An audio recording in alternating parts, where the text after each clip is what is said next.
Chères âmes en conscience, bonjour. Je vous accueille dans cet espace de reconnexion à soi où chaque mot, chaque vibration nous invite à retrouver le sens originel de nos expériences humaines. Aujourd'hui, je vous propose une réflexion vibratoire autour d'un mot souvent malmené, souvent jugé, la gourmandise.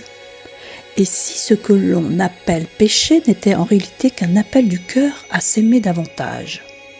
Et si la gourmandise n'était pas un excès, mais un retour à la saveur de la vie ?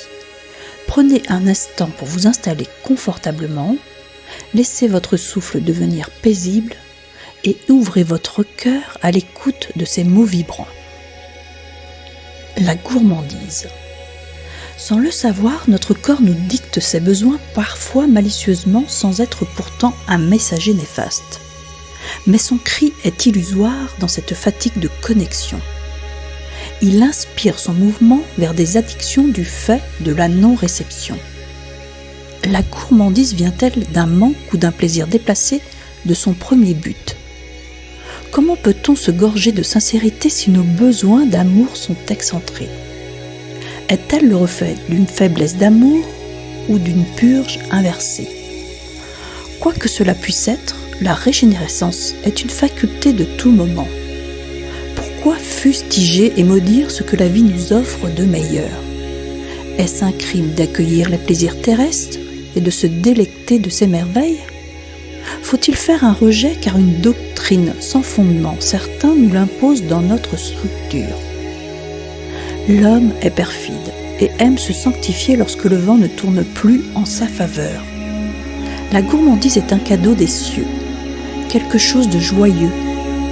Quand la tête fait un trop-plein, elle prend le relais. Sans doute, elle a la méfiance qu'il faut s'accorder, car la gloutonnerie représente plutôt un manque. Se punir par un laxisme de notre vibration du cœur est une ironie sans nom. Je dis oui à la gourmandise, si je ne suis pas capable de m'aimer assez sur d'autres points. Il y a dans cette phrase une bienveillance que l'on s'accorde. Notre maladresse à toujours se punir pour de belles choses, qu'elles soient dans la matière ou dans l'invisible, semble être un mensonge erroné. Faites des choix conscients lorsque vous vous adonnez au plaisir, pour qu'elle reflète la meilleure version de vous. Êtes-vous sous le prisme d'une volonté extérieure qui vous dicte des lois sans foi ? Ou juste dans une loi inégale et irrégulière en matière de générosité ? La gourmandise ne doit pas être pointée du doigt comme un péché, car son arrogance vous donnera des signes de faiblesse. L'unique sens sur les valeurs doit être une régularité des battements du cœur. Et vouloir s'en défendre, là est l'erreur qui pourrait être nommée péché capital. Avoir un objectif de jugement sur des qualités est encore une croyance inversée et insensée. Certains pouvoirs aiment à nous donner des leçons d'attitude de vie, car ce qu'ils aiment plus que tout, c'est prendre l'énergie de cette souffrance comme un repas infâme. Donnez-vous le temps de réflexion avec votre cœur ouvert, lorsque vous vous interrogerez sur le fait de laisser les plaisirs vous envahir.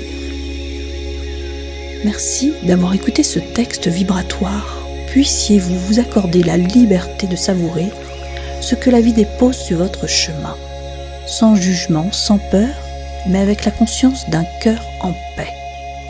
La gourmandise devient alors un acte d'amour, un oui profond à la vie, à la douceur et à la beauté du monde.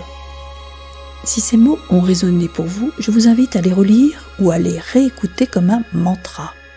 Chaque fois que vous le ressentez, le besoin de vous réconcilier avec vos désirs. Merci pour votre présence, votre écoute et votre ouverture. Avec toute ma gratitude et ma lumière, Catherine Anet pour Écriture Connectée.